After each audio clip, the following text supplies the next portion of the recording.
Assalamualaikum warahmatullahi wabarakatuh.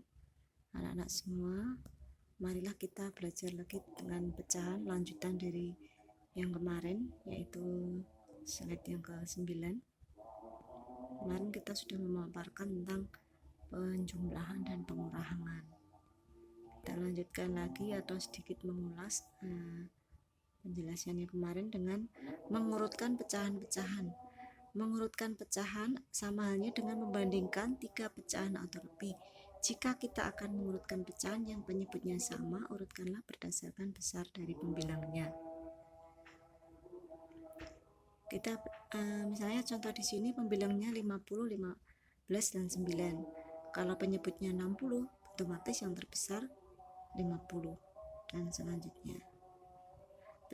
Kuncinya yaitu pecahan yang nilainya di antara dua pecahan. Misalkan kita mempunyai 5/8 dan 3/4, adakah pecahan yang berada di antara bilangan-bilangan tersebut? Untuk mengujinya dapat dilakukan tahap-tahap berikut. Penyebut dua pecahan disamakan terlebih dahulu, kemudian kita tentukan pecahan yang nilainya terletak di antara kedua pecahan yang diketahui. 5/8 ya, misalnya terlihat bahwa 5/8 dan misalnya 5/8 dengan 3/4. 3/4 kita samakan penyebutnya menjadi per 8, yaitu 3 kalikan 2 dan 4 kali 2 sama dengan 6/8. Jika belum diperoleh pecahan yang dimaksud, ubah lagi penyebutnya menjadi 2 kali besar daripada penyebutnya. Sedemikian seterusnya. Misalnya 5/8 menjadi 10/16. Jadi di antara 10/16 dan 12/16 terdapat pecahan 11/16. Yang berarti tengah 11/16. Itu cara mengurutkannya. Jadi di antara dua pecahan yang berbeda selalu dapat ditemukan pecahan yang nilainya di antara dua bilangan itu. Sekarang kita melanjutkan ke pecahan desimal. Pecahan desimal yaitu pecahan biasa atau pecahan-pecahan campuran dapat pula dinyatakan dalam bentuk pecahan desimal. Demikian pula sebaliknya, pecahan desimal dapat dinyatakan dalam bentuk pecahan biasa atau pecahan campuran. Contohnya, tulislah 0,253 sebagai suatu pecahan dalam bentuk pecahan sederhana. Kita jadikan pecahan biasa menjadi 25/100 atau 253/1000 bisa. Sederhanakanlah dengan cara membagi pembilang dan penyebutnya dengan FEB-nya.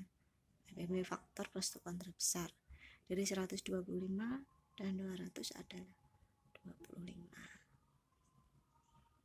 Misalnya 125/200 sama dengan 5/8. Ya, situ terlihat. Jika suatu bilangan desimal lebih dari 1, maka bilangan desimal tersebut dapat ditulis sebagai pecahan campuran. Bilangan cacah tetap ditulis terpisah dari pecahan. Sederhanakanlah pecahan tersebut. FEB dari 100 dan 45 adalah 5. Misalnya ada bilangan 1,45.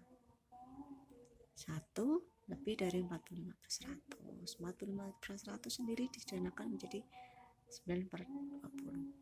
Jadi sama aja 1,45 sama dengan 1/9/20.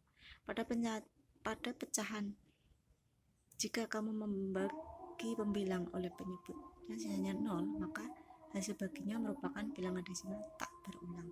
Tetapi jika hasil baginya mengulang sebuah angka atau sekelompok angka tertentu sampai berakhir, maka bilangan desimal itu disebut bilangan desimal berulang.